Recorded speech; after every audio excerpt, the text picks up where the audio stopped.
Hi, Chris. Hi, Mark.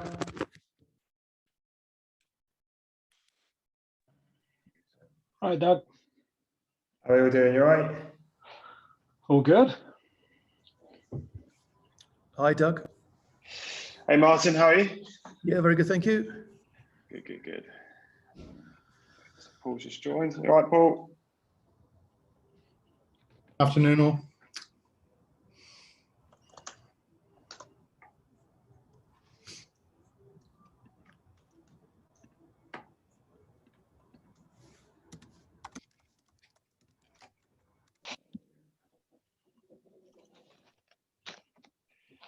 We're all looking forward to 5 o'clock this evening. No. No?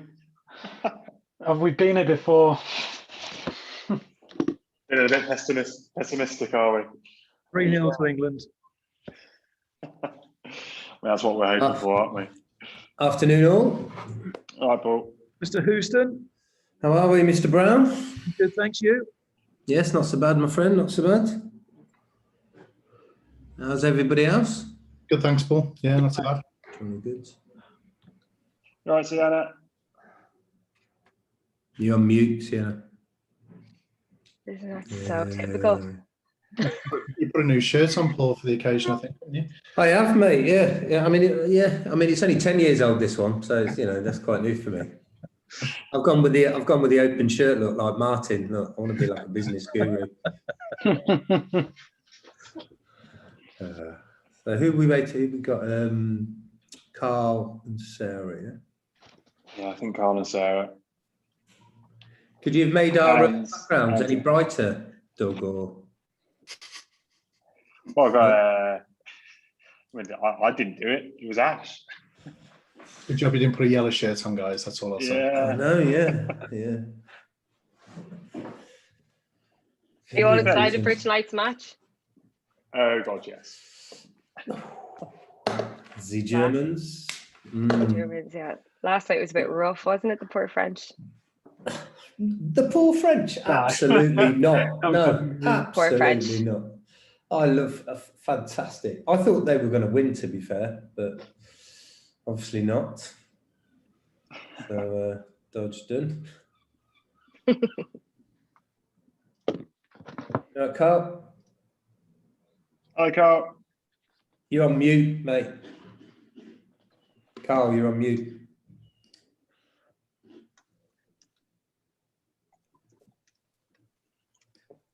Somebody's asked, how can I see myself? Yeah.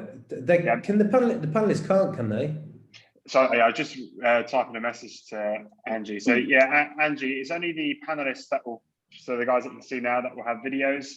Attendees won't have videos. It will just kind of, just to help with any lag or anything like that, really, to keep it kind of smooth sailing. There we go. How you doing, Carl? Sarah? Yeah, I'm good, thank you. Yeah, all set. Brilliant, brilliant. Sarah, you might want to change your name, as it says Paul. It's Paul Houston. You seem very happy with that, Sarah. Well, come on, Martin. We both know that that's not what you want to be known as, don't we? We can't quite put the name up you think you want. It's too close to people actually joining. I'm not going to risk that. That's very harsh, Martin. I thought we were friends. Hey, who needs enemies? Hey? Halfway through a strategy session with Richard Murray all day, so you can guess what mood I'm in. Oh, fantastic. Is it going well? It is. Good. Good. So who are we waiting on? Andy? That's it, isn't it? Andy, and that's it, yeah. Yeah. Cool. Yeah, wait for Andy, and then we'll give it a couple of minutes after. Yeah, if we wait till about 2 minutes past 2, just to give everyone a chance to join, and then we'll kick off. Do we know running time, roughly how long it will be running? An hour. Okay. An hour. Yeah. Up to an hour, yeah. Yeah, there are quite a lot of questions come through as well, with some more coming through just before, which I'm sure hopefully we'll have enough time to go through. Any nightmare ones in there, Doug? mean, there was one that just said later, so there might be some that pop up as we go through. There was a question that said later. Yeah. Someone's filled in the form, so I'd imagine they might ask a few during the Q&A.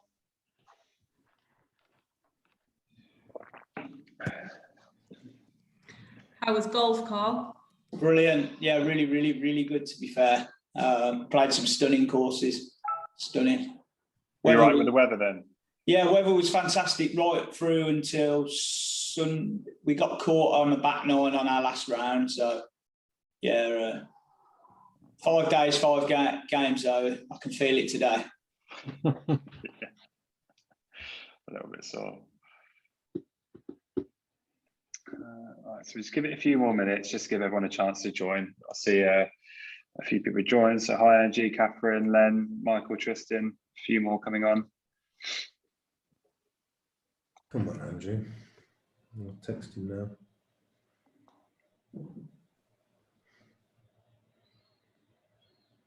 Angie James said, can I have the link to join as the panel? Who? I think that's Andrew. Or in a different account, because he's wanting to join the panel. Yeah, it wouldn't let me join to start with because I logged on as the Shire account. Yeah. I was confused then. Yeah, well, I think that, yeah, it There is. we go. Yeah. And just a bit confused. I was like, Angie, yeah. You're on mute, mate. Yeah, you're on mute, Angie. Sorry, mate. Didn't know it was you. You're right. Yeah, how you doing? Good, thank you. Sorry about Sure. Oh, that's right, mate. It happens, doesn't it? You can, if I just change in there.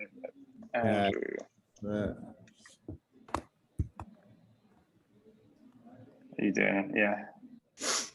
Cool. There we go. So like I say, we give it a couple minutes. Bingo. We've got Andrew on twice now. Angie James, I'm not sure. Right, if I just change role to attendee for that one. There we go. Get all these techie issues out of the way, nice and early, which is nice. That's why we join early, isn't it, guys? Nothing like doing it 60 seconds before the start. For me and my case. Cheers. Brilliant. So just give it a couple minutes, as we did say we'd start at 2. So give it 2 past, then we'll kick off and introduce everyone. Is everyone here? Are you guys all shooting off early for the match this evening, or you got some meetings running through it? Working from home today, conveniently. I actually booked a track day and then I realised that there was big games on, so might have to just cancel that now. So I've got a track day booked this evening after here. Yeah, class. Bit of a petrol head, but that's not going to happen now, I think. No, I've got one that I've been meaning to book. I got it in 2019. Was going to book it for last summer. Every time I go to book it, there's been a lockdown. So hoping to get that done in a couple of weeks.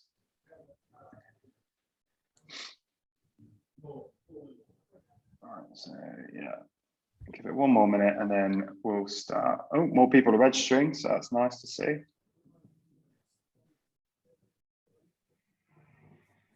More people coming through. Consistent level, good quality. So we've got a few more questions coming in as well, which we'll try and run through the ones we've already kind of looked at, and we might open it up near the end as well. Right. How are we now? Questions?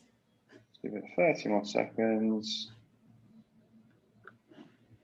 More people are joining.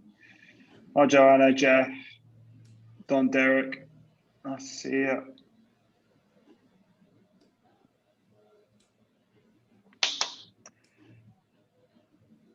Right, well, what I'll do, I'll start running through the introductions then, and then hopefully more people will join as we go on. So thank you everyone for attending. It's great for you to join us today. We will try, and I'll try not to take up too much time now. I'm just going to run through kind of short, brief overview so we can get stuck into the real value, which will be the Q&A with our lovely panel here. I'm Doug Fairbrother. I'm the Marketing and Business Development Manager at Catalyst Marketing Agency. So I'll be your host. My role is to kind of make sure we kind of stick to our time, kind of mediate, make sure that no one waffles on too long and we get the points across. Looking at you, Paul, there. So that will be my role. What we'll do, we'll go through in a minute and introduce everyone so you understand who's going to be talking about what, who's going to be answering your questions here.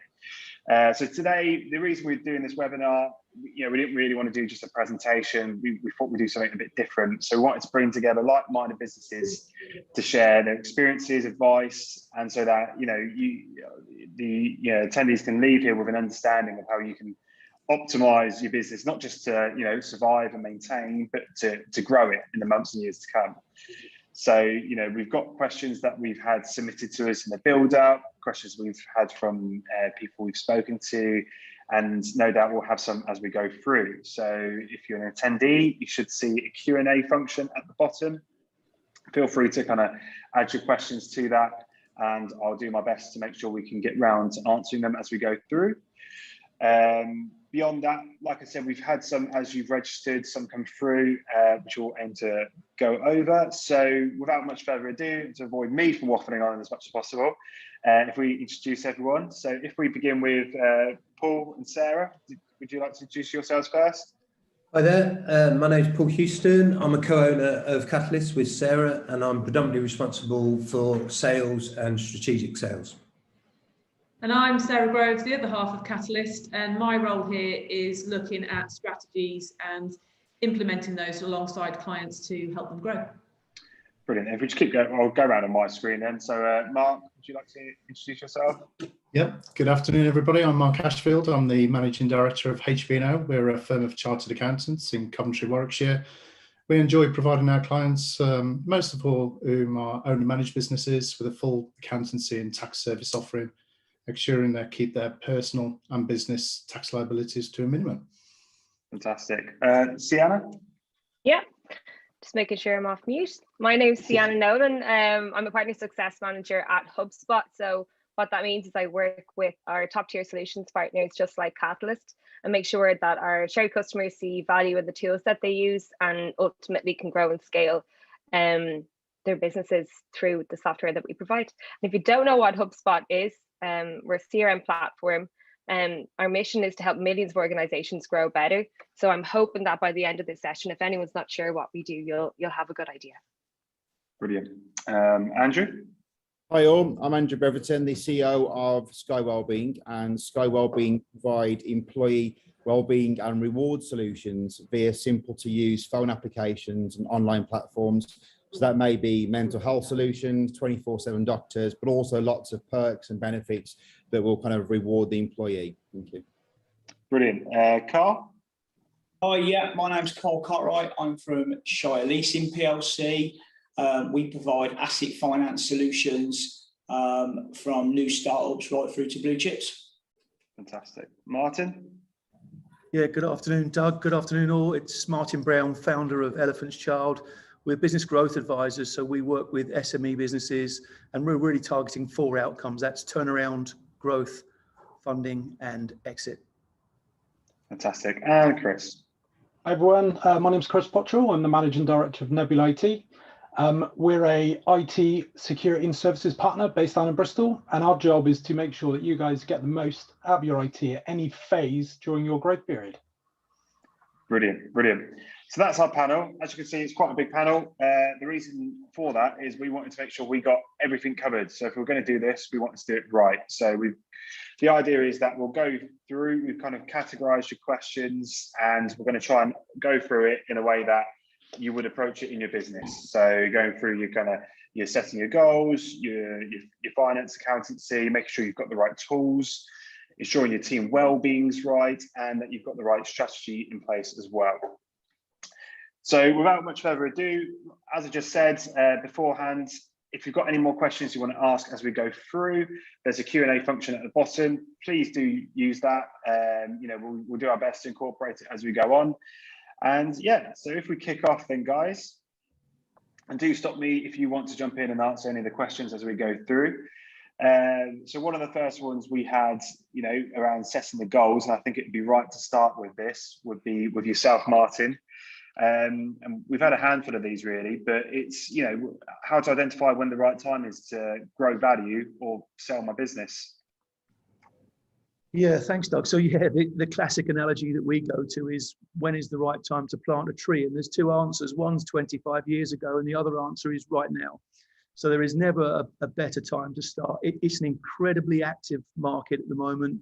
If you wind back to when we went into first lockdown, one lead indicator, FTSE was around about 5,100. Today we're trading at 7,100. The market is incredibly active. There is a wall of money out there. There are plenty of willing buyers and sellers. So there are some really strong growth opportunities. Some big triggers out there: Brexit playing its way out, this ESG agenda, the COVID-19 pathway, and then at more of a micro level, you've got changes around things like business asset disposal relief. Now is a really good time to be thinking about your business strategy, your business model, and whether you need to pivot around that to make sure that you're relevant to your client.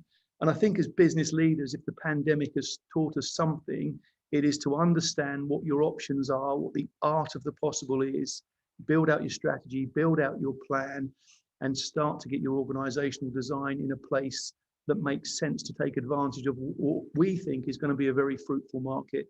So it's clear from our standpoint, Doug, that there have been businesses that because of the pandemic have been struggling, and many won't survive. Thousands of winding up petitions, waiting for the courts to open, 4.5 million people coming off of furlough.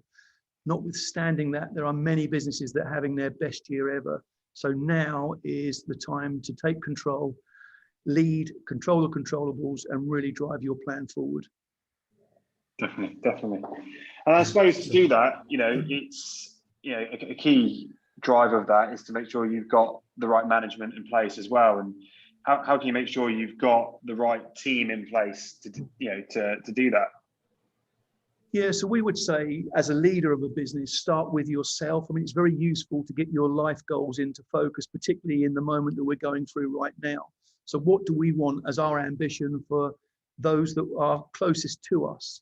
What does that personal ambition look like? And then you can come back and start to work on your business, that classic mode of being on rather than in. That will give you a perspective, we think, of what the business now needs to do to enable those aspirations. If you then start to design your strategic intent and take a 3-year view of your picture of your business, that strategy then will inform the kind of organizational design that you need, and then indeed the capability and suitability of your current team to develop, and what you might need to do by way of recruiting or outsourcing to bolster those skills. So for us, it's about starting with your personal aspirations, setting that business strategy. What does that look like as a 3-year view? And then come back and start to assess organizational roles and capabilities and needs in order to drive to that end game. Definitely. I mean, it's interesting some of the points you say there, especially, setting those goals forward, having a clear plan for the next 3 years. And, we'll touch on multiple points of that as we go through, but I know it's one thing, we do here at Catalyst, Sarah actually mentioned it today, which is why I bring it up now, we go into a bit of a granular detail, isn't that right, Sarah? And yeah, it's about setting those goals.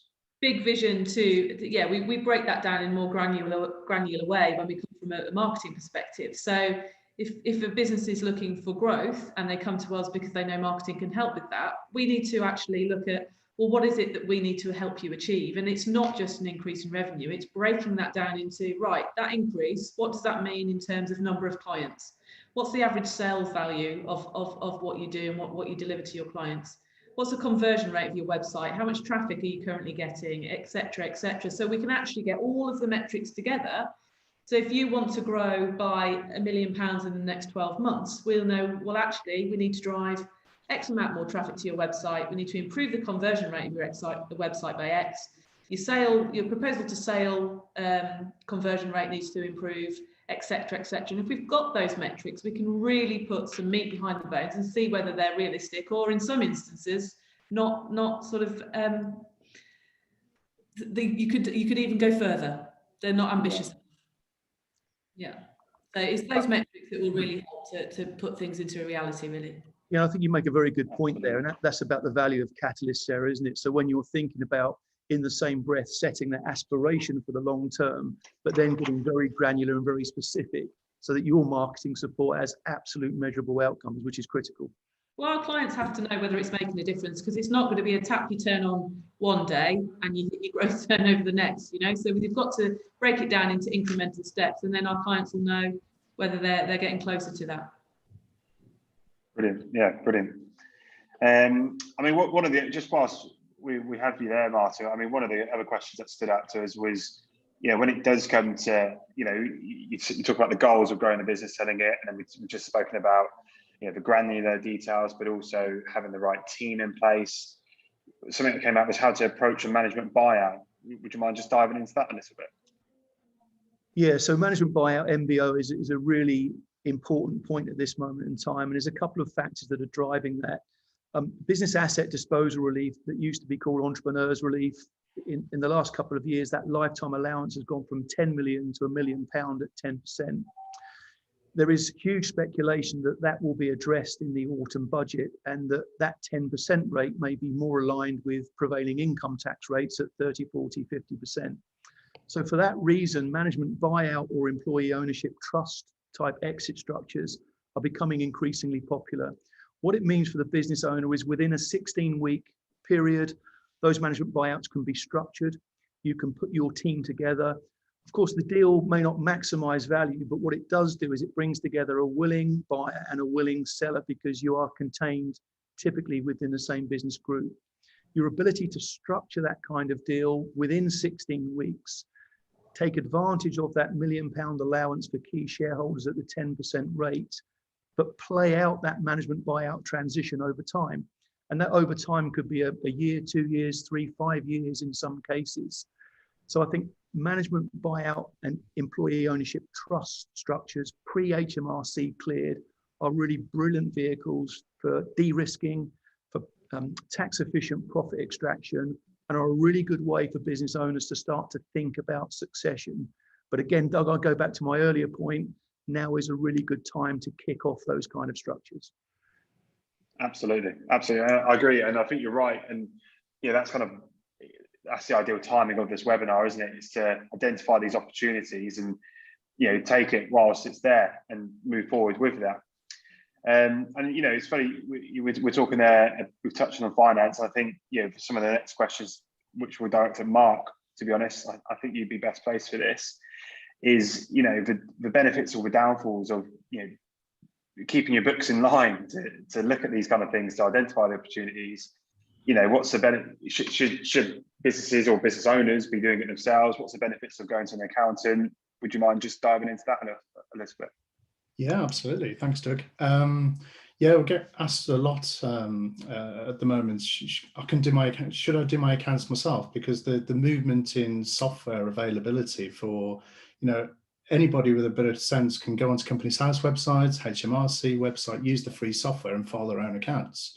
But I'd never recommend it. I'd certainly recommend use the specialisms of an accountant, because they can certainly help structure things in the right way for you right from the outset, which is critical to get it, minimizing tax liabilities further down the line.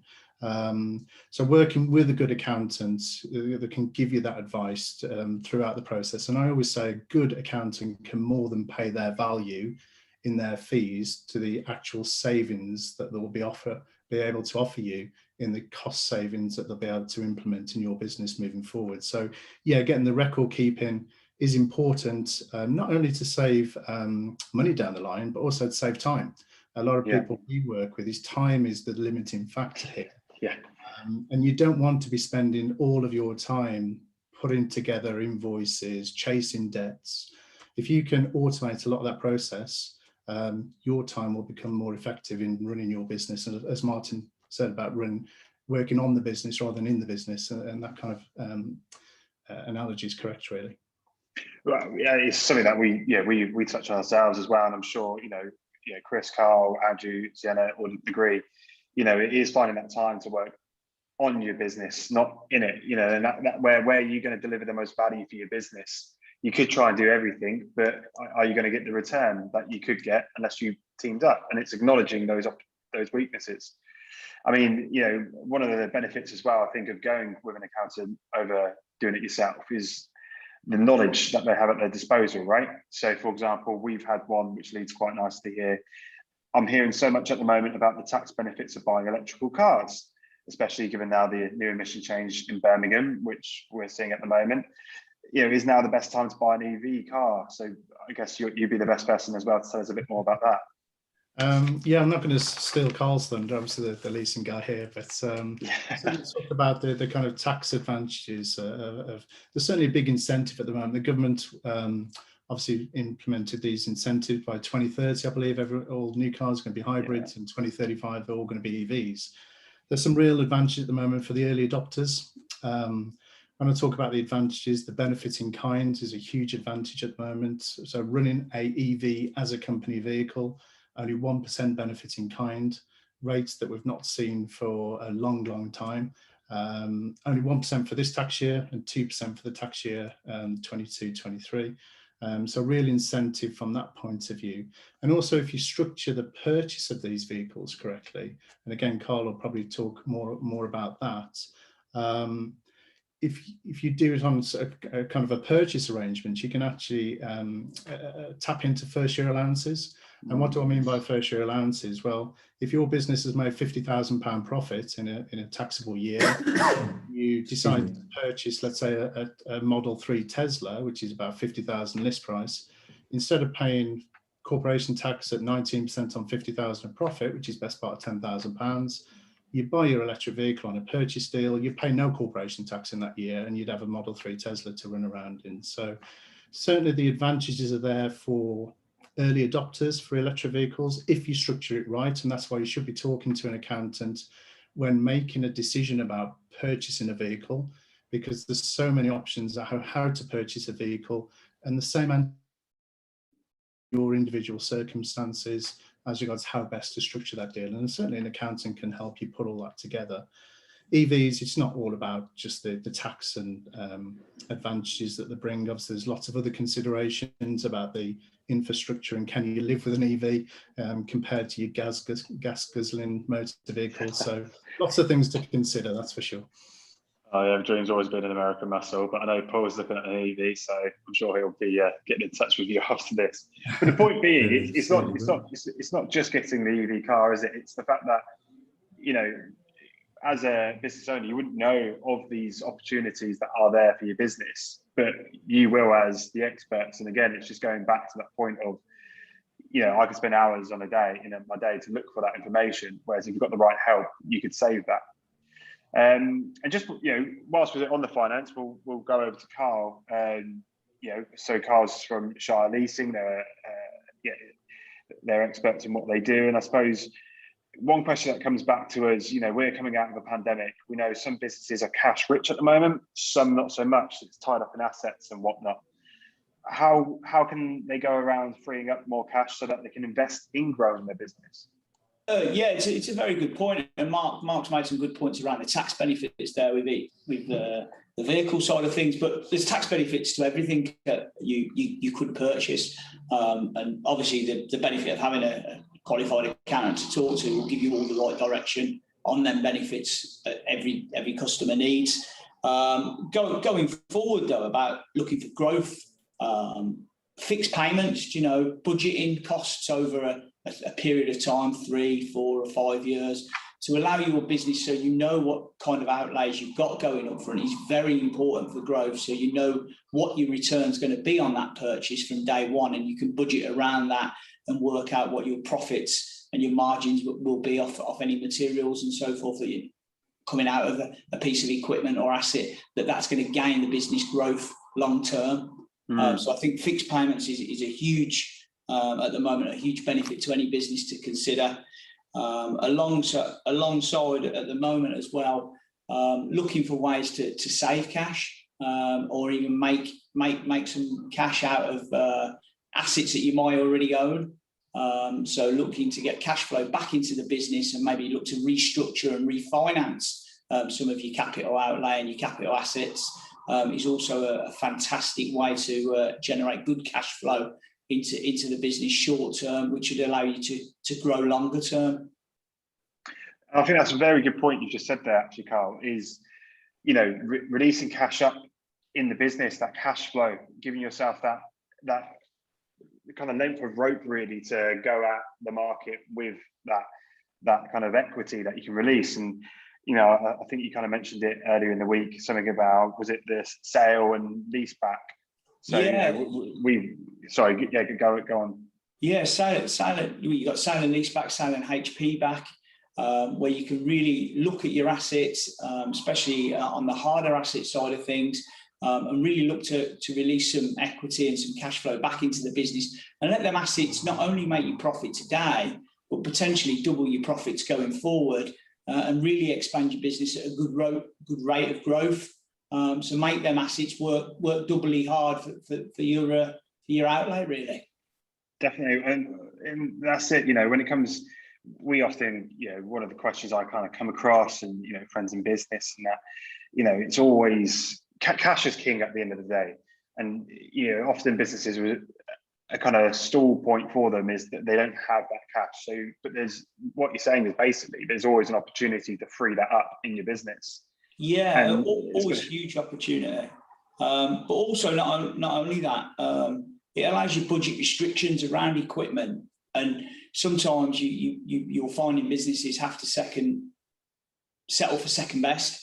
Yeah. So you may want the Rolls Royce of a piece of equipment, but because of the initial outlay, the initial cash flow impact on the business, by setting it up on a lease or a HP agreement, it allows you to have that modern technology, but from day one. So you're not then changing your equipment after 2 or 3 years, and you can get a full life of the equipment, which might be 7-8 years down the line.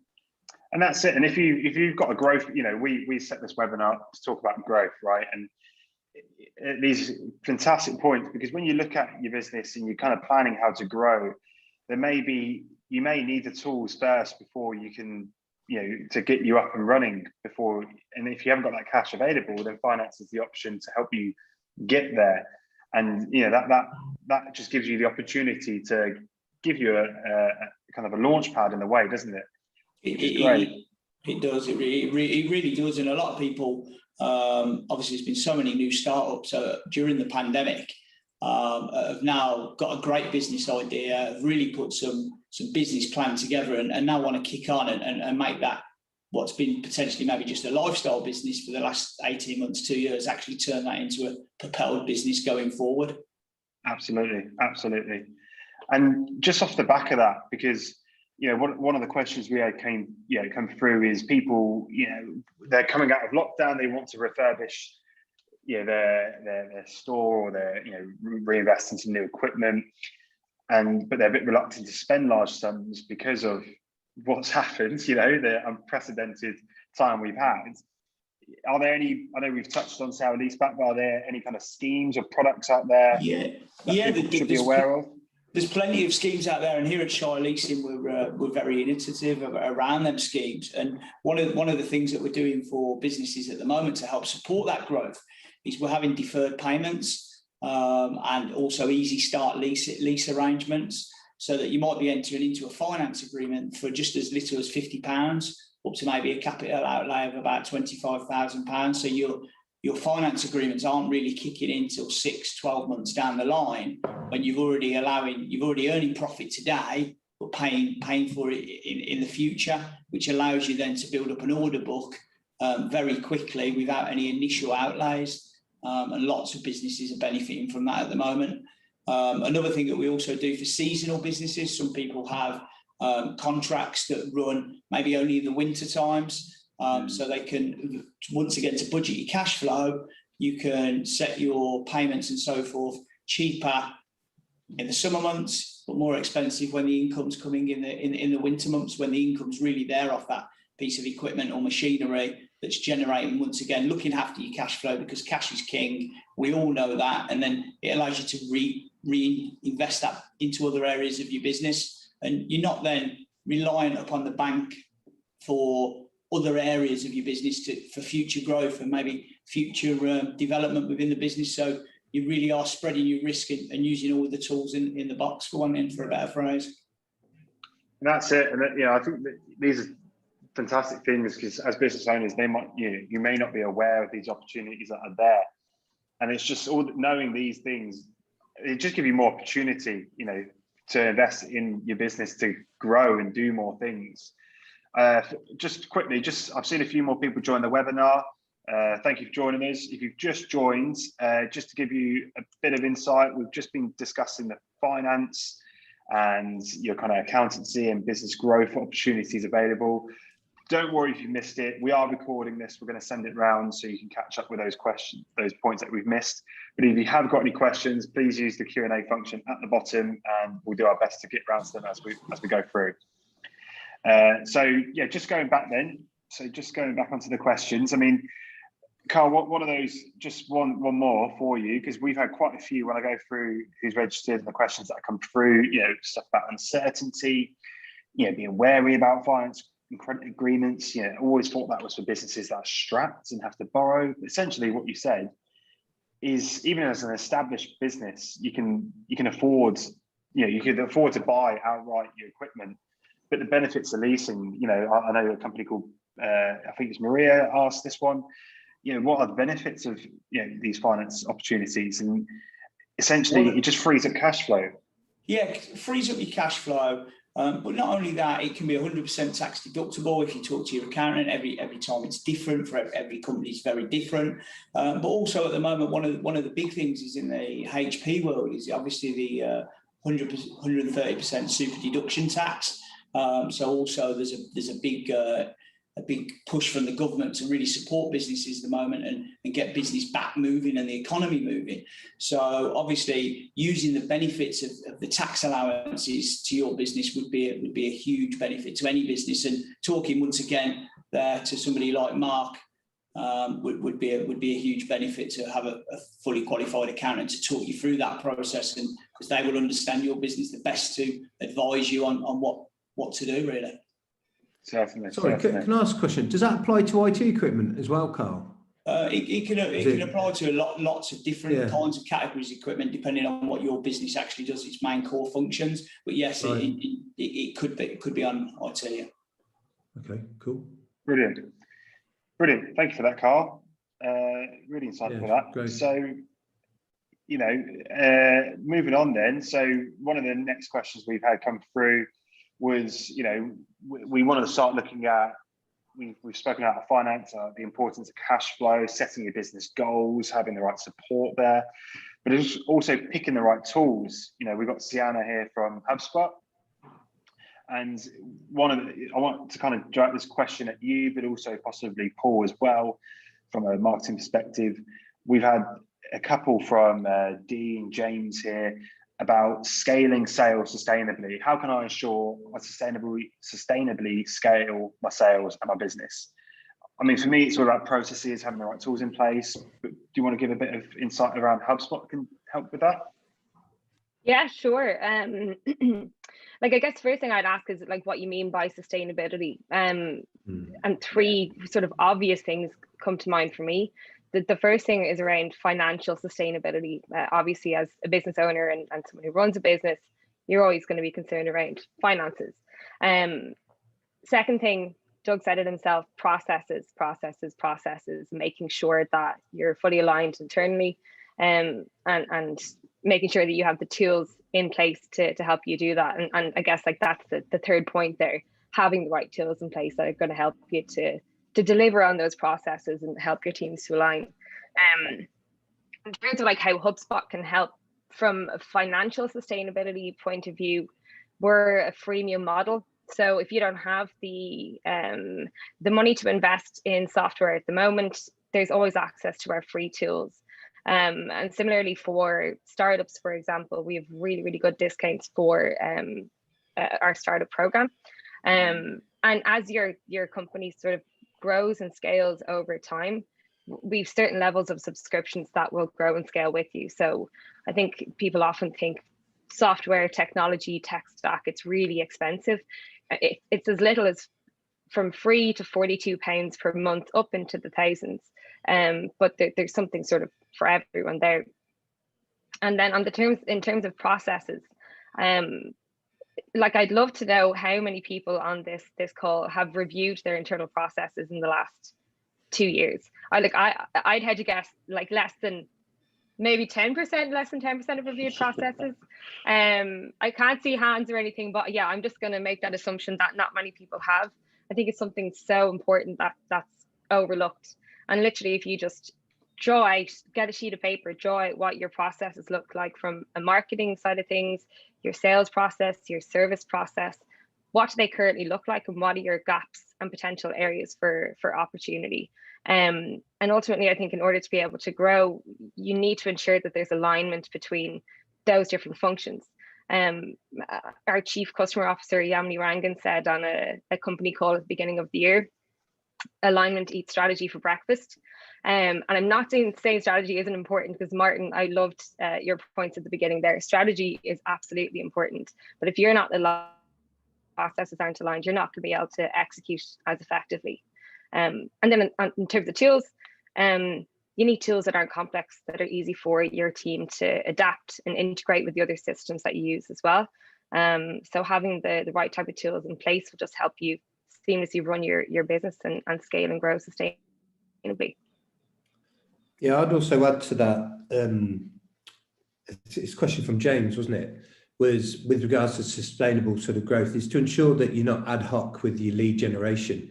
Make sure you've got a strategic planning approach, and you've got some KPIs, some proper and real achievable KPI sets. So not only just your objectives, but to understand what those success and those goals look like, to ensure that you're sort of filling the funnel with the right amount of leads. It's understanding what your conversion is. So to generate one order, you need 10 leads, 5 proposals. Is understanding what that conversion rate is, and then using tools like Hubspot, such as a CRM and the marketing tools, to actually help you generate and work those leads. Because it's good and well, it's all good and well having them and working. I don't know. We see so many people who try to do it on a spreadsheet, and I just don't understand how they can properly do that. You can't share the data properly. I know that there are tools to share with Office 365, etc. But to have a fully managed CRM integrating with a good marketing tool it's invaluable to ensure that you can keep that growth going. And if that's what you're trying to achieve, James, you need to have something like that in place. Well, that's it. So, and yeah, just to kind of touch there, it's process, isn't it? It's having that process in place. It's always a process, yeah. Because if you're going to scale, process is good. Yeah, and then you can then attribute resources, you can attribute your staff, where you need to invest more to sustain that. As Sienna touched on with HubSpot, you can then ensure you've got the right tools there as you go. When you need to invest in that. So it comes down to process, I'd say, at the end of the day, and understanding those conversions, like Paul said. You just spoke about CRM there. One of the questions we come through was, I keep seeing posts around the importance of a CRM. Can you elaborate? And I imagine, Sienna, that's kind of HubSpot trying to be the number one CRM. As someone who uses HubSpot and uses the HubSpot CRM, the benefits to me are better knowledge of your customer. It's not just you putting in the input. When they talk to somebody else, you know what's going on. Improve segmentation, so you're not targeting everybody with the same sort of tone of voice or the same key messages. If they're in different sectors, you can sort of segment them and talk to them with addressing their own pain points. I don't know, better anticipation of their needs and understanding what they want. Right, it informs the conversation, doesn't it? So if you are then calling that contact or calling that lead within the CRM, you can see everything that's come before. So what they've looked at, what the source of the lead was, and that can help form the conversation you're going to have in terms of, well, actually, what are their challenges, what are their pain points based on what they've been looking at on your website, etc. So from our point of view, it turns cold leads that bit warmer. A good CRM, what that should do. And you can also, we've all come across now the dreaded GDPR, and having something like a HubSpot CRM, you've got the compliance automatically built into that. The data's clean, it's right, it's correct. You're not overstepping any marks, so you shouldn't be getting yourself into any trouble. So from our point of view, when we're e-shotting people, we're not spamming anybody unnecessarily. Excuse me. You'll always, as long as we've got some legitimate interest in there and we can prove that, we're all covered. Yeah. But I've used many CRMs in the past, from Salesforce, Dynamics, Act, showing my age now.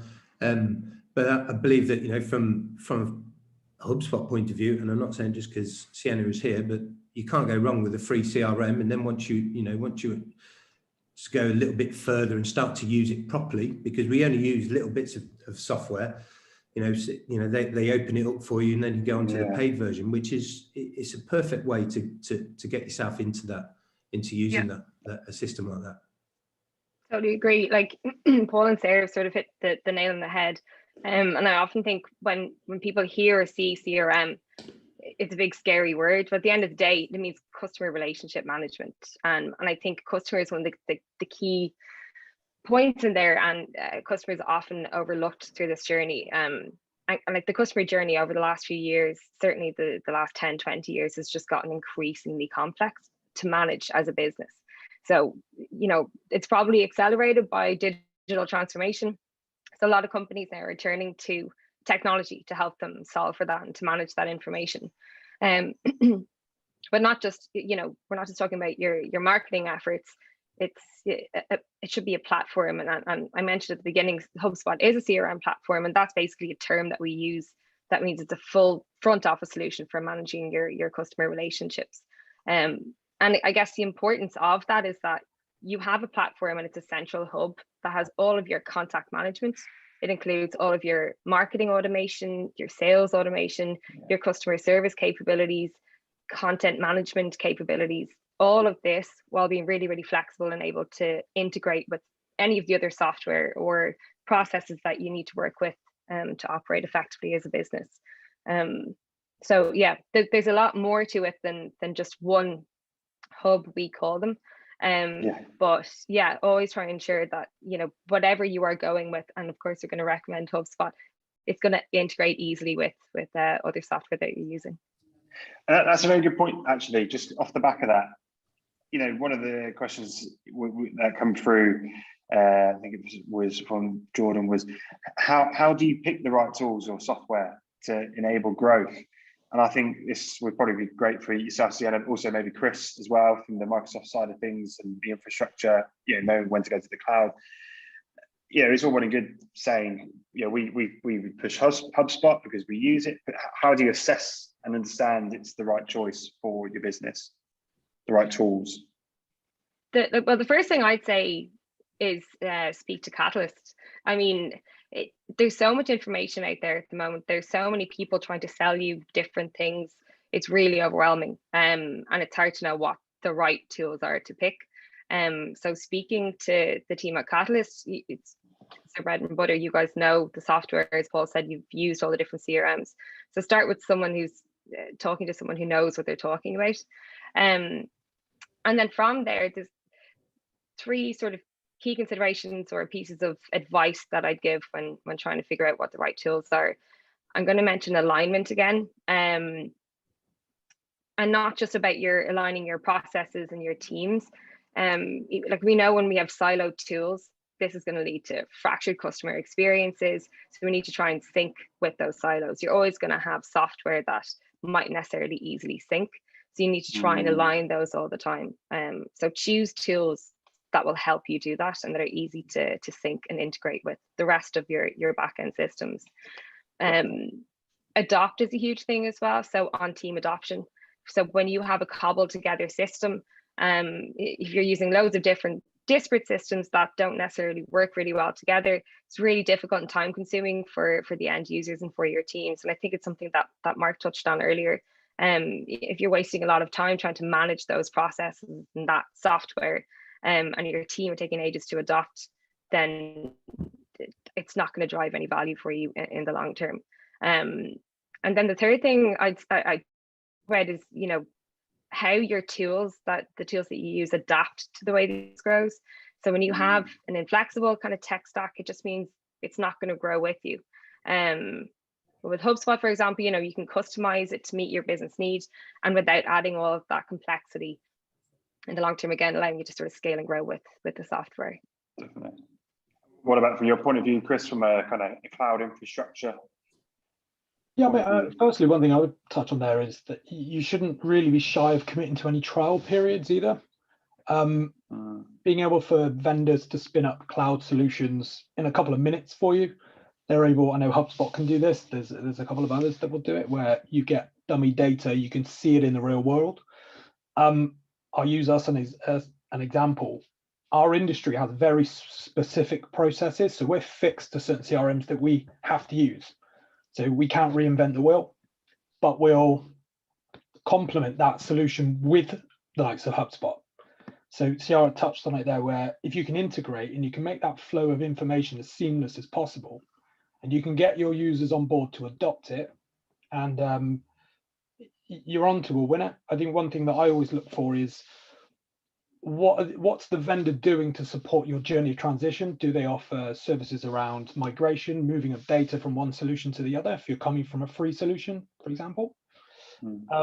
Other things to just look for as well is, do they have ongoing learning facilities, online academies, universities? Can you upskill your staff? So you essentially make it part of your onboarding journey with new staff as well. Yeah. You align them internally. And that's it. And I think that's right. It's very important to get that buy-in. There's nothing worse than investing a lot of money into a nice business tool to transform your business, and then your team resists and it never gets used. And you want, if you can get that, bought into the onboarding, then fantastic.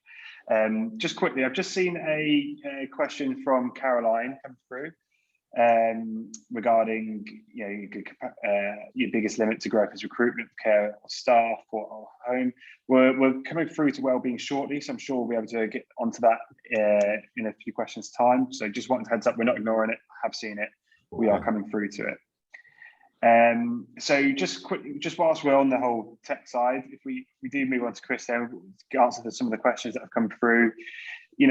As we grow a business, we've spoken about, setting the goals, the financial, freeing up cash flow, identifying the right tools, cash is king, and the schemes that are available to do so. Something that often gets overlooked as a business is, having the infrastructure there. So when we say pick the right tools, so we've got the right infrastructure there, but also the security concerns of growing a business, risks of attack, the way you see, I see emails come through every day to my personal that look like Amazon, but they aren't Amazon. You get the phone calls. What would you advise a business that is growing to kind of, protect themselves as they do so? We generally try and split this in two. So especially SMEs, they generally tend to take on the responsibility of IT themselves internally. So you're trying to grow the business, you're the CFO, you're the MD, you're the CTO, your sales, your marketing.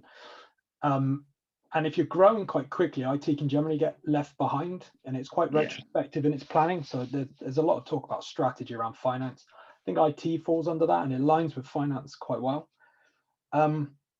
We tend to focus on just raising awareness around device security and infrastructure security.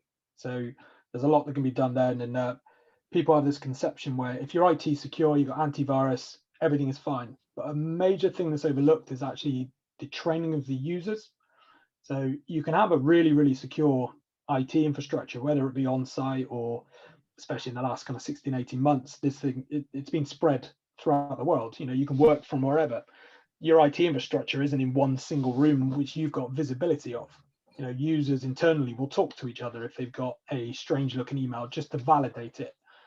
With users more and more working separate from each other, working from home, I think there's a big push now to raise the awareness of users, the training of users, putting them through online courses as part of HR, that sort of stuff. That's, I think, for us has been a major concern, is antivirus and having the up-to-date patches and security on Windows. That's one thing, but I think it's a 50-50 split. You're only as strong as the weakest link. Exactly, yeah. How many users, unfortunately. Well, I completely agree. You're right. You could have all the security software there, but if you're still going to click on that ropey-looking email, it's for nothing, isn't it? What you mentioned something that was quite interesting off the back of that I wanted to just bring up, and it wasn't the question, but I always feel there's a misconception when it comes to IT and the cost of it. what would you say is like a good kind of spend per user, an acceptable spend per user for IT support in that case?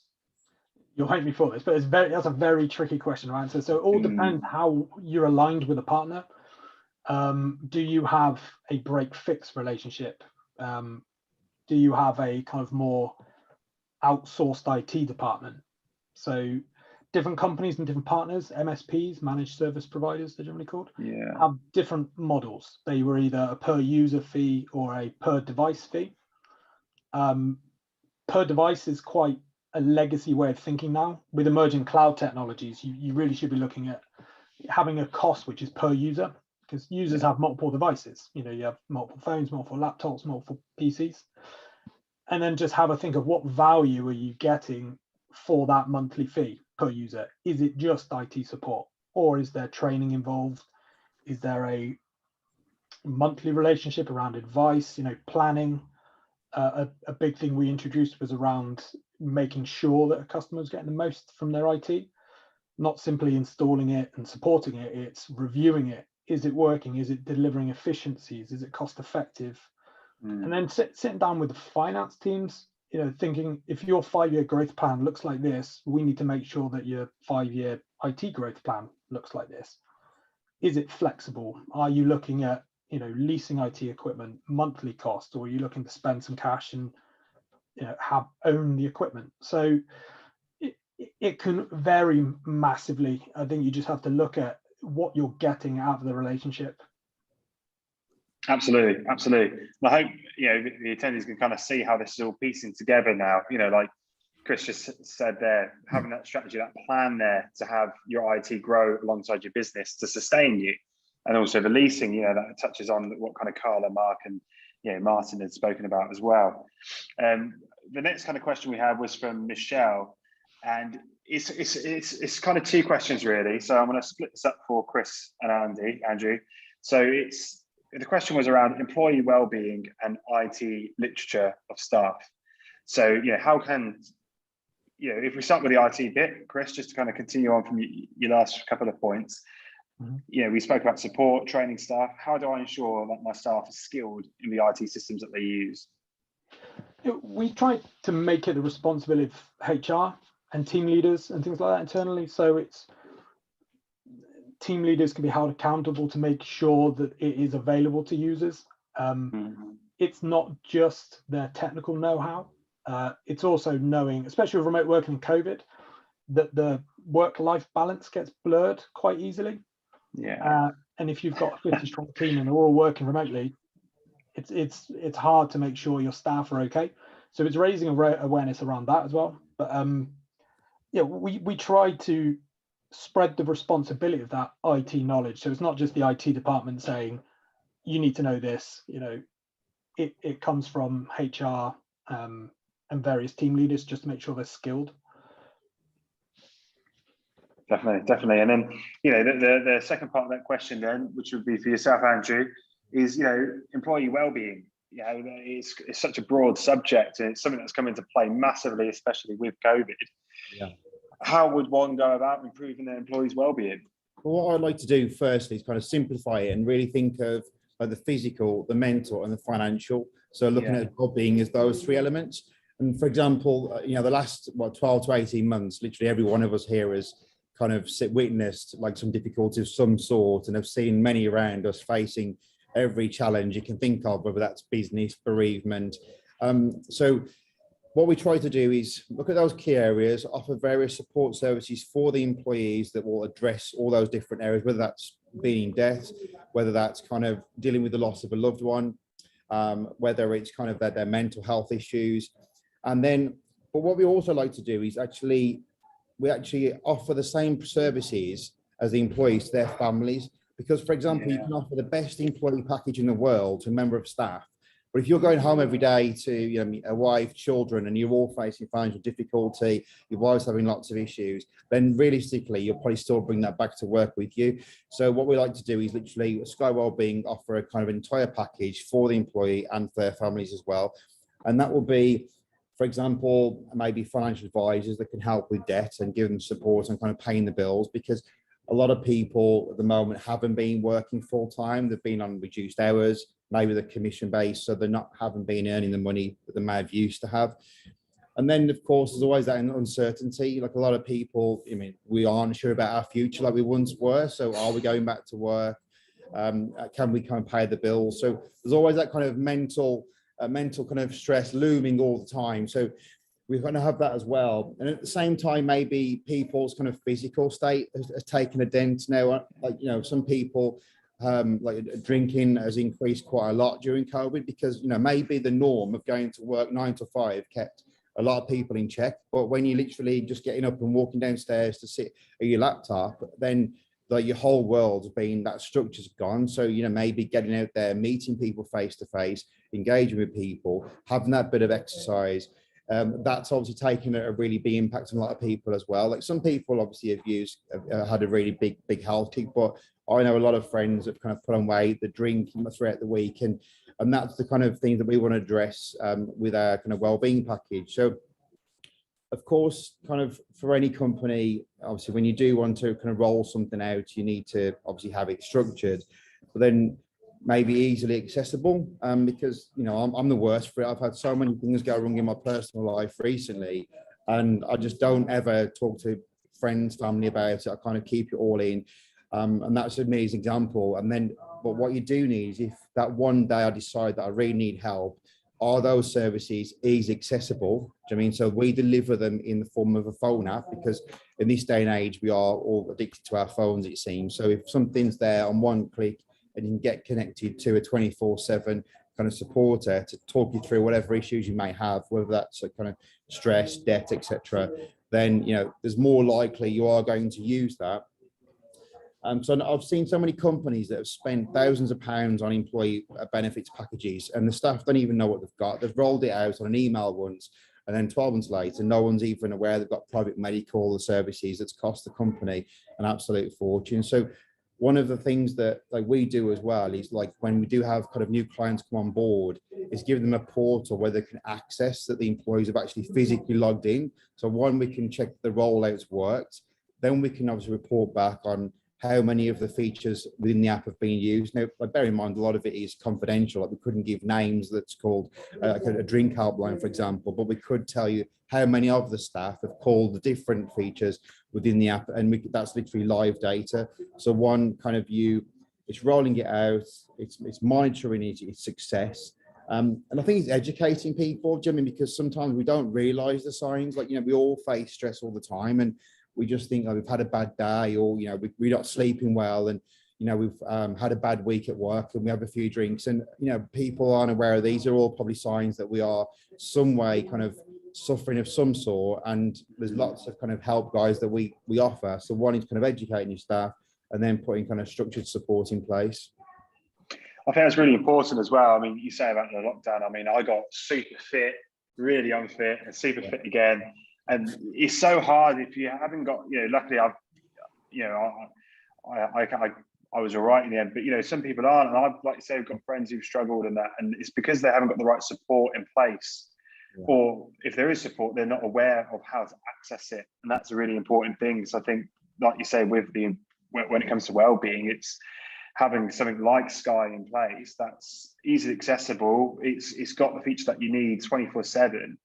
And, you know, making sure that people are taking up on it. Like you say, and I think you're right. I've been in companies in the past where we've had all sorts of benefits, but God knows where they were or how to use them or redeem it. Whereas if it's the app on your phone, I think it's brilliant.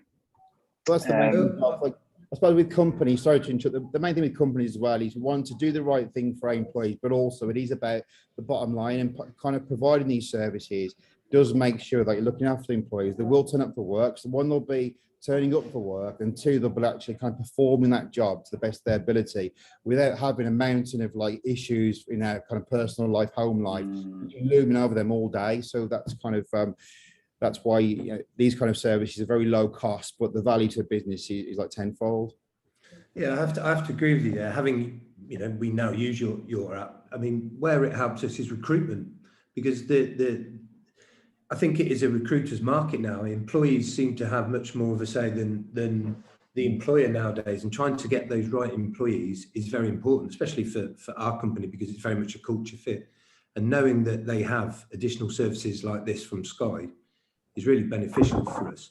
And I tell you, it's little things, Andrew, that you didn't really mention, like the little buying perks and stuff that, in the scale of things, they don't appear to be that big, but getting a free Costa on a Monday morning is quite it's silly little things like that do actually make a difference. And it's amazing how much that app helps. I mean, I know it helps. I know a free Costa for me on a Monday morning always helps. So it can't be bad. But it's little things like that, Andrew, that I think Sky do very well. It's all the 1%, isn't it, Paul? It's all the 1% that make up to 100% of the difference. Yeah, that's exactly right, Carl. Yeah. It links in with a question we've had directly just now from Caroline about the fact that funding isn't the issue, leads aren't the issue. The biggest limit to growth is recruitment, and I think that's where employer branding really comes into play. So, as businesses, we're very much about publicising our businesses to potential opportunities, to leads for the business, whereas actually there needs to be a move, and as Paul said, the market's shifted to us branding and pushing our businesses to be attractive to potential employees, and perks, and the fact that the wellbeing things are in place shows that it's a nice cultural business to work for, that they care about their staff, that there's perks. And I think also looking at career paths and having quite set career paths put in place from the beginning, people can see, well, actually it's a nice place to work, they care about their staff, and I've got a future and a career here. And the employer branding side really needs to be pushed. So how do you do that? You could have a section on your website. So rather than just having here's an about us page and here's our team page, it's more about actually what it's like to work in that environment. So really hand the reins over to your current employees, because they're going to be your best advocates to actually try and recruit somebody else. And we always, when we're recruiting, it might be Paul and I that does the initial kind of see if they've got the skill fit, but the cultural fit we hand over to the team, because that is just important. But from getting the awareness out there's lots of things that you could do on social media. So we all like to avoid recruitment agencies if possible because of the fees. There are times where you absolutely need them because it's a specialist role. But there are other things you can do via social media advertising if you know the type of person, geography, past employment history, etc. So you can really kind of target those people that would be relevant. And unfortunately these days it is more of a headhunting kind of poach from another business type of approach that normally works.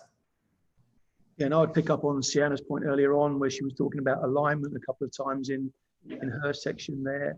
One of the things that really strikes me is the alignment between strategies and behaviours. So if you know what behaviours that you want to drive in your business, and that's normally set around clarity of purpose, then that makes your employer brand, in my opinion, stand out. So you can recruit and you can retain, you can induct and you can develop people around those behaviours. I think that gives you a great chance of maybe recruiting from existing talent pools, but also perhaps moving into other talent pools that might not seem so obvious. If you've got 4.5 million people about to wind out a furlough, not all of them are going to have a role to go back to. So there will be some sectors that might prove to be rich talent pools that perhaps you haven't explored before. Ex-military might be one example of that. And if you can drive that kind of behaviour around being your employer brand through Catalyst, I think you're onto a winner. Yes, good show. Very good show. And it's what you say there, for which goes off of Caroline's question there about Sarah's just answered. It's not recruitment, employer branding is difficult. It's but what Martin just said, looking in different areas is a great opportunity. But on the other side of that coin is staff retention, which is something a question we had from Angie here. How can I improve staff retention? I kind of want to put that one to you again, Andrew, because I feel like we pay rises, that can always go into it, but actually, like we've touched on culture, having the right support. I mean, I'll let you take it away.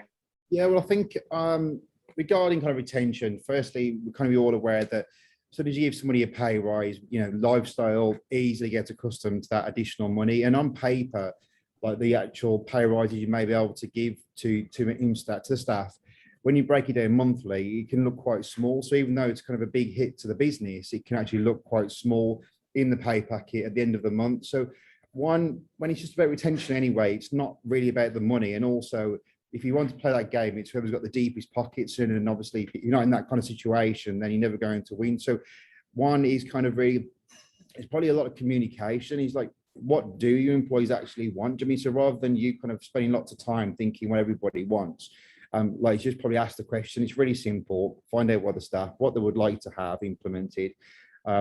Maybe, and then also giving ownership, because sometimes I've been for a lot of companies where they have like the best one in the world and the manager's trying to roll out a new kind of rewards process to keep people happy, to retain them. And no one seems to want to get involved. Where I suppose if you let the kind of staff, what would you like to have? What keeps you all happy working for this company? But then let them kind of organize it themselves and roll it out. Do you know what I mean? So they're kind of making themselves kind of putting their hand up to take control for what they want. So I think that kind of then puts the emphasis on them.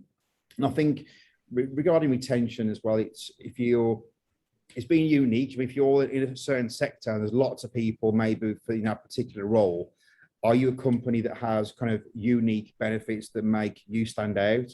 Like, is there a good culture? Are you all sharing the same vision? Do you know what I mean? Because if you've got like a director or a boss just sitting there with tunnel vision on, has got massive plans for the business, but no one's got any idea why they're all working. I mean, haven't got any plans where the business is going. Sometimes, like, it's not all about going for like maybe the biggest firm. You could be on the small firm with the biggest journey, but if you've got no idea where they're going to, then you might not be giving it 100% because you don't know what the plans are. But maybe if you knew there's some big things around the corner, you could probably put that extra mile in now because of the future, rather than just like chasing on a job advert that you've maybe seen online. So I think one, it's kind of really kind of communication, obviously having a really good culture where it's kind of like an open door policy where you're not scared of the boss. You can kind of, if you need to tell them something, you can without kind of getting shot down, and kind of sharing that common goal. I think I'd like just to back that up there, Andrew, really. One thing that we did at Shire a little while back was get some real true visions and values within the business. And the whole of the business had to put their visions and values forward, and it was a collective effort. And now they're used everywhere, every presentation,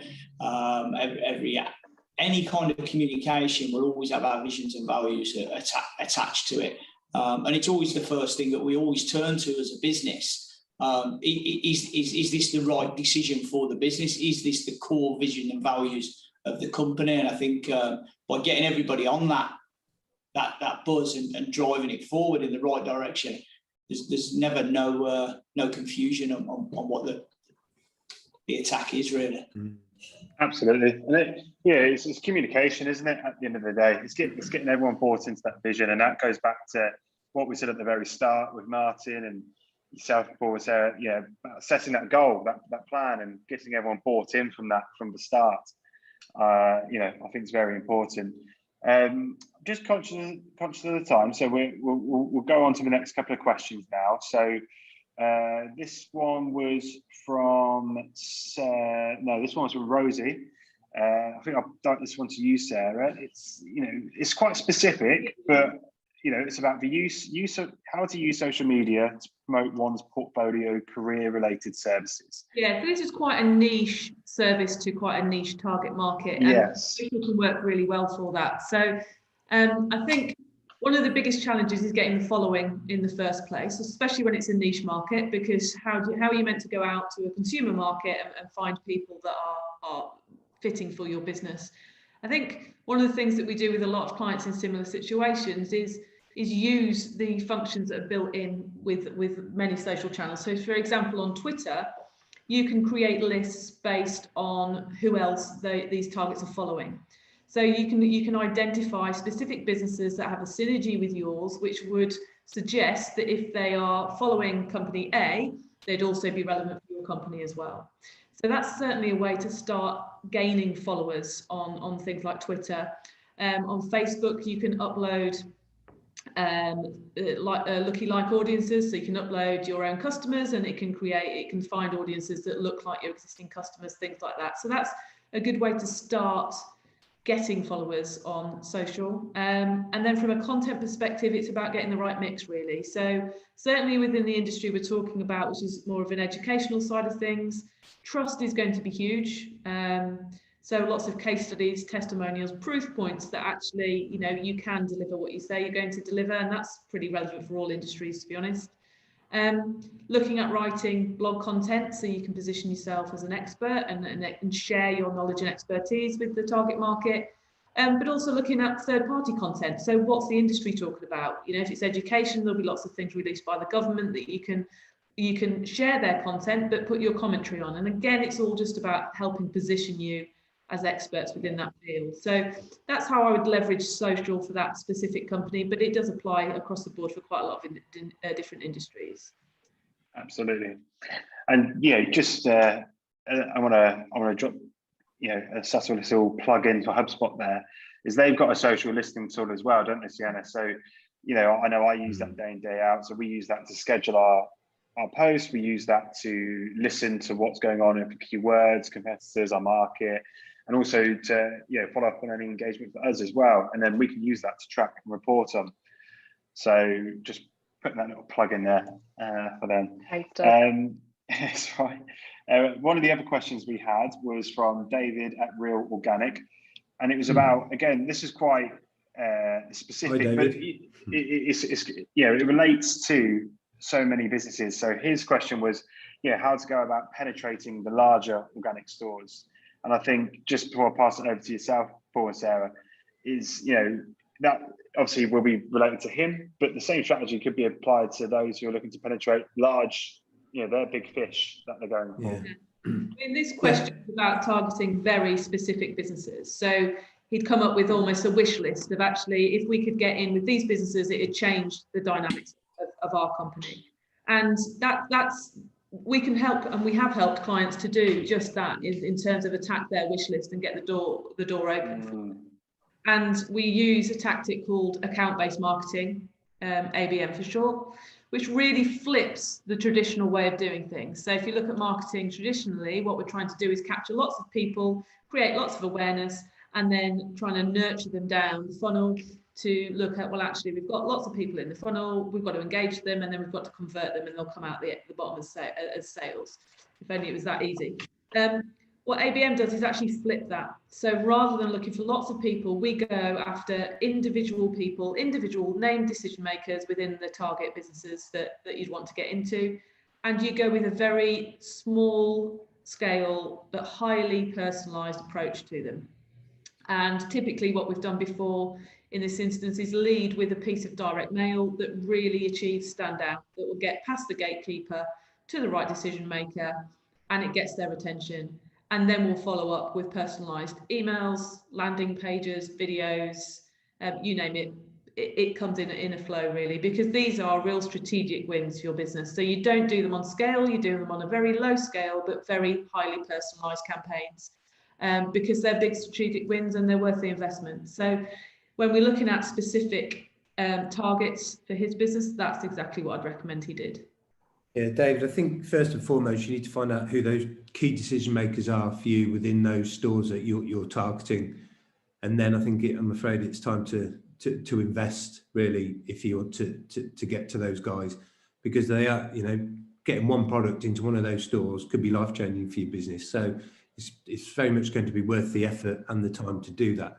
But I think the research element at the beginning and understanding who those key decision makers is what you need to do. Yeah, absolutely. And then, you know, off the back of that approach isn't just for his stores, though, is it? You know, no. We've done it in their context, but you could replicate that for any of them. You know, I know, you know, if we go to Andrew, for example, you know, trying to get into the big stores again, you know, he would have to define that persona, identify those decision makers, and then go out for them, whether that be through a direct mail campaign that's a bit different, you know, TV in the card, through email, digital, whatever it may be. It's being targeted with your personas and being, you know, driven through your messaging. The key. Sorry, Joe. I was just going to say, as we've done for all panelists and clients, really, is the key to it is making sure that you have a strategic approach trying to go ad hoc with marketing just doesn't work. You're just going to be throwing money, good money after good money. You know, you have a strategic approach, understand who your target audience is, understand their pain points. And if you can show how you can resolve those pain points with your products and your services, I mean, every one of these panelists can do exactly that. That's the key to driving growth for any business is take out, it's the same the old saying, benefits over features. How can you as a business help these people drive their business forward? You've got Carl with the financing and alleviating cash flow. You've got Mark helping with accountancy and best practice. You've got Martin with leadership qualities and positioning to exit, because at the end of the day, every business is out there to make money. I mean, we all love our jobs, I'm sure, but at the end of the day, if we're not getting paid for it, we wouldn't be doing it. So there is an end point. None of us we're all getting old, so there's got to be an exit strategy somewhere. So, talking to experts like Martin, you've got wellbeing with Sky, and then that makes it all work is people like Nebula. They have IT, they have the skill set. I've tried to do all these things on a shoestring and it just doesn't work, because what happens is you end up spending more to get a result that isn't anywhere as good. You might as well have just gone straight to somebody like Chris from an IT perspective, or to Carl, instead of me trying to sort of fund it myself. And then we're taking cash from somewhere else. So you're taking it from Peter and giving it to Paul, and then sort of it's just going nowhere. The marketing is very much, sales and marketing are one thing now. So you have to very much make sure that the objectives are together, and that you look at it. It doesn't matter what business, whether it's an ABM and you're targeting one particular client, it's the same approach. And it's just making sure that you're using the skill set that's there, really, and not trying to do it on the fly. I think we've been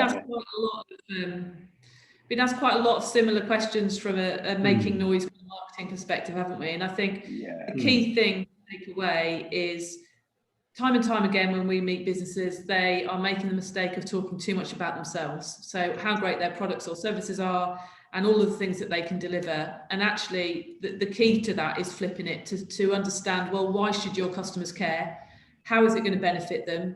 How's it going to help them achieve their goals and overcome their challenges? And that is the key to really getting engagement with your audience, and then measuring what you do going forward. So whether it's a website, whether it's your marketing campaigns, whether it's search or social, is measuring what you do, because then if you can optimize your conversion rates as you go, the more you understand about how people are finding you and what looks like an ideal client versus a client that you don't really want to work with or isn't a good fit. Once you start to identify that, you can really tailor what you do from a marketing perspective moving forward to really improve your conversion rate, but also the quality of leads coming into your business. Yeah. And you're right. We did have numerous comments and questions come in the registrations, which were leads, scaling those leads, getting a consistent level of the leads, how to improve my marketing.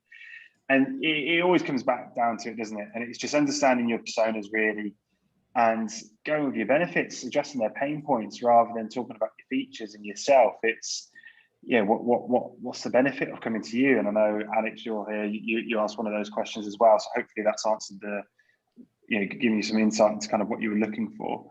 I'll happily take any questions directly post this webinar as well, if we haven't had a chance to.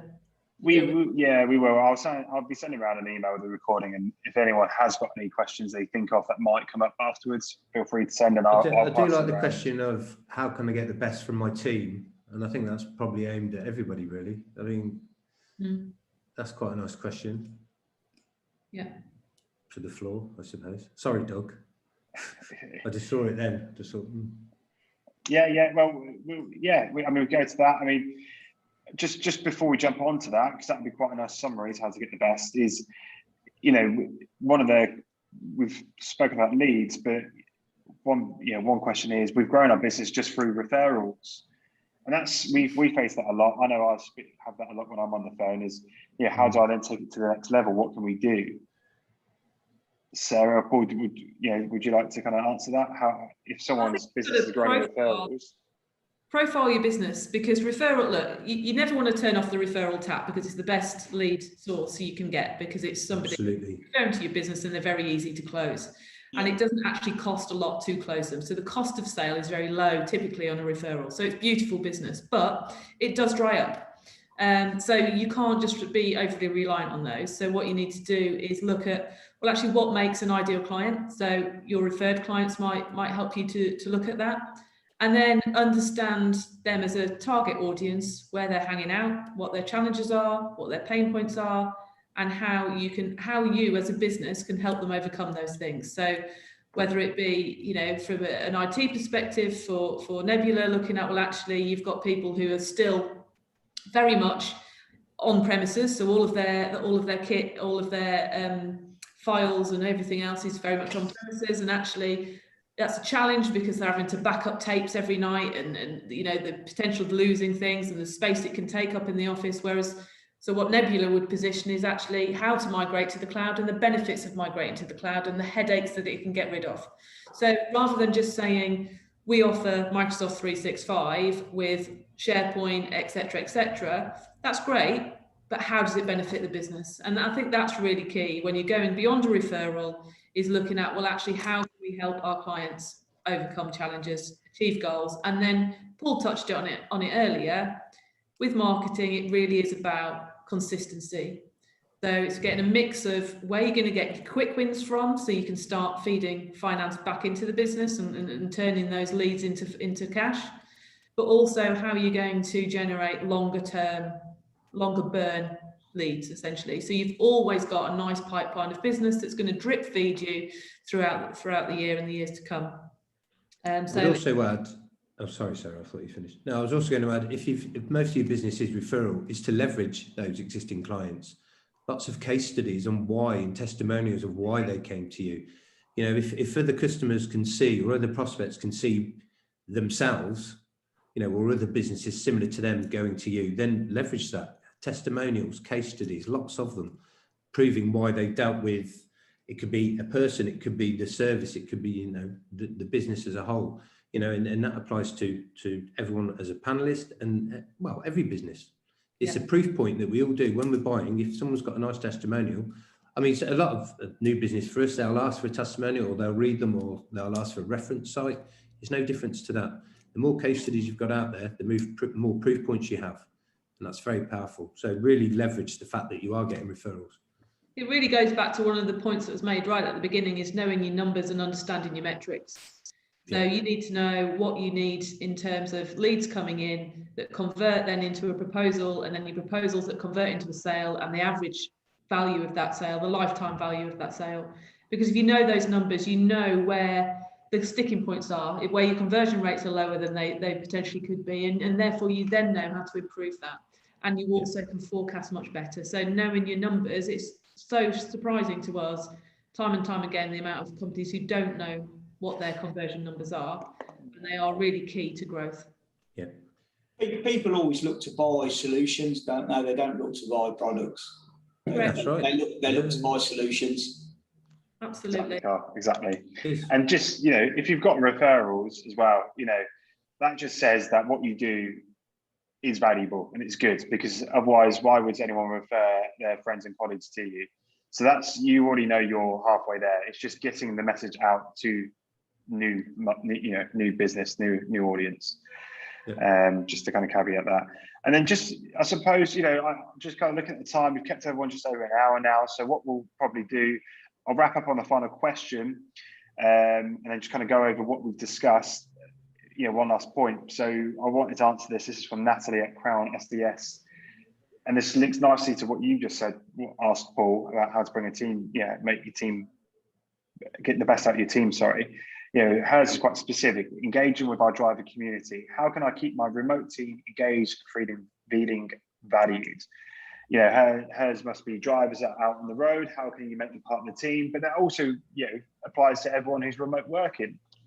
And I suppose for that, I suppose that would be a good one for you, Andrew, to pick up on, I think, as well as anyone else who wants to input.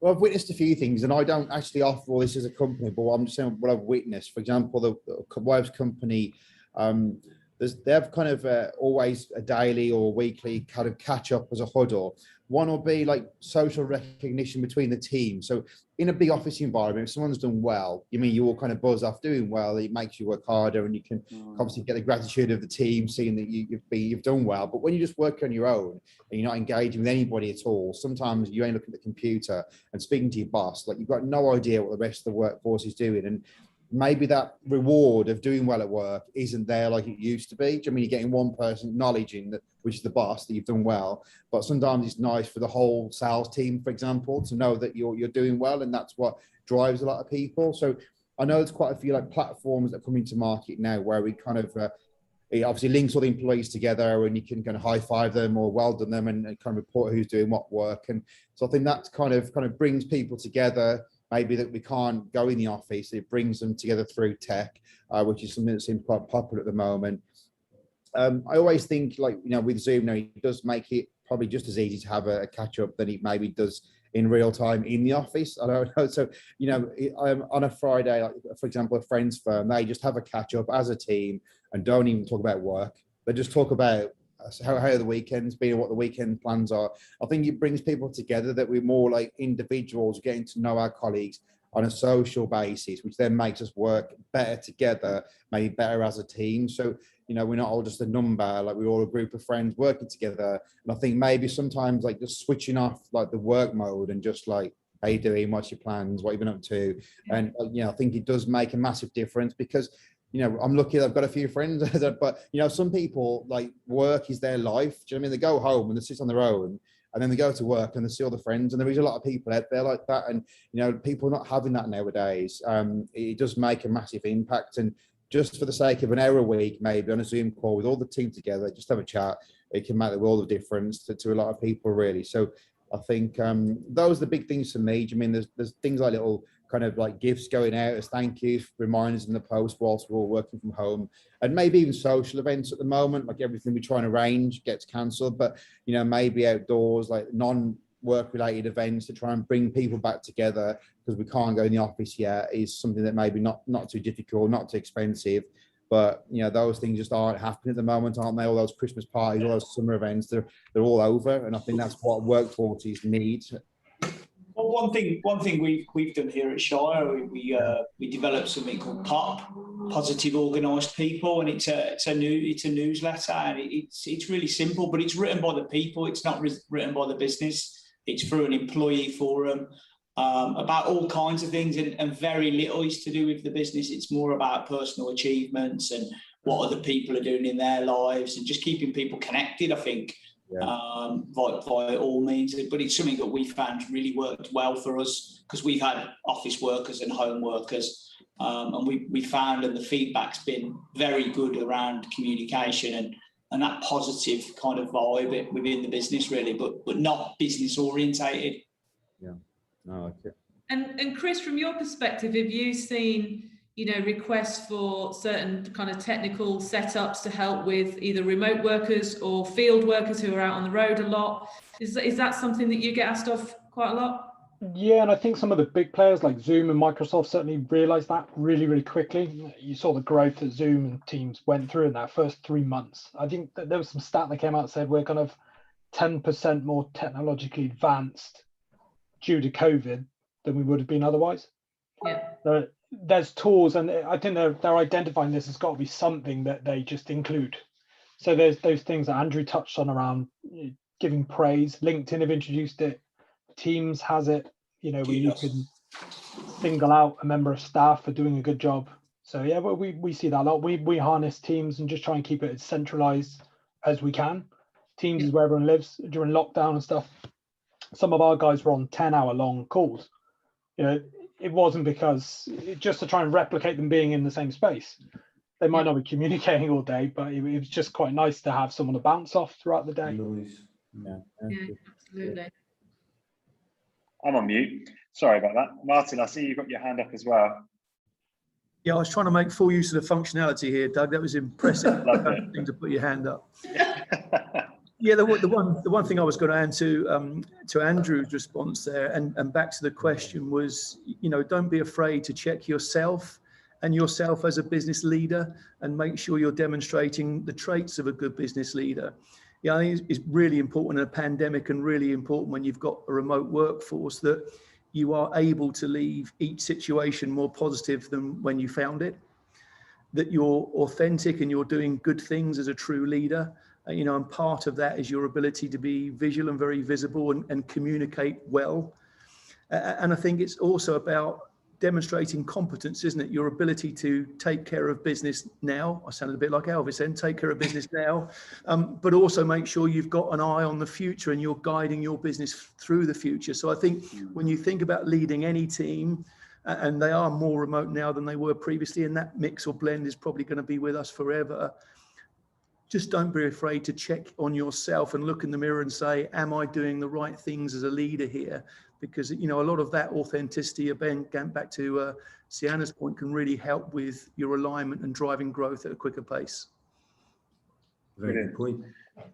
Yeah, so that was great. So hopefully, you know, we're coming to 3:30. I think we're going to have to wrap it up. But I think just to kind of summarize, you know, what we've seen so far, you know, we've covered everything you would need in a business, from, you know, setting the right business goals. You have to start with Martin, going through talking about your cash flow, cash is king, having your finances in order with, you know, Mark and Carl, you know, looking to, you know, release the equity in your business to invest and grow your business. You know, we then went into picking the right tools with Chris, you know, Sienna as well, looking at your IT infrastructure. Have you got the right cloud systems in place to help you scale that growth? You know, we covered all that scalability as well. We talked about keeping your team mentality, your well-being of your employees, making sure they're going to cope with that growth and they're going to be able to keep going and retain that staff, but also able to hire more staff. And of course, making some noise. You know, we covered that with Potrell, going to, you know, telling you how to get more leads, what you need to do to stand out from your competitors, and really driving, you know, conversions and you know, get that new opportunity to grow your business. But as you can see, there's so much to cover. We've overrun a little bit, and there's so much value here from everyone. So I'd like to thank the panelists for joining us today. It's been absolutely fantastic. I've learned a lot. I'm sure everyone else has. It's just been brilliant. And I know we've got plans to do something similar again in the future, possibly a face-to-face event as well. So just to put that on everyone's radars so that you're aware that this could happen, just because it's been brilliant today. So just on final notes then, I have recorded this. I'm going to send the recording round after here, as well as everyone's contact details of the panels. So if you have got any more questions, or you want to reach out to Martin, Mark, Chris, Paul, Sarah, Sienna, Andrew, or Carl, or even myself, you'll have that all there. And yeah, we hope you found it valuable. It's been absolutely fantastic. And yeah, thank you. Thank you, guys. Brilliant. Thank you. Thank you. Thank you, guys. Thank you, Dennis. Yeah, just to say, come on, England, and hopefully we have a good evening. Cheers. Thank you. Thank you. Have a good afternoon, everyone. Bye-bye. Bye.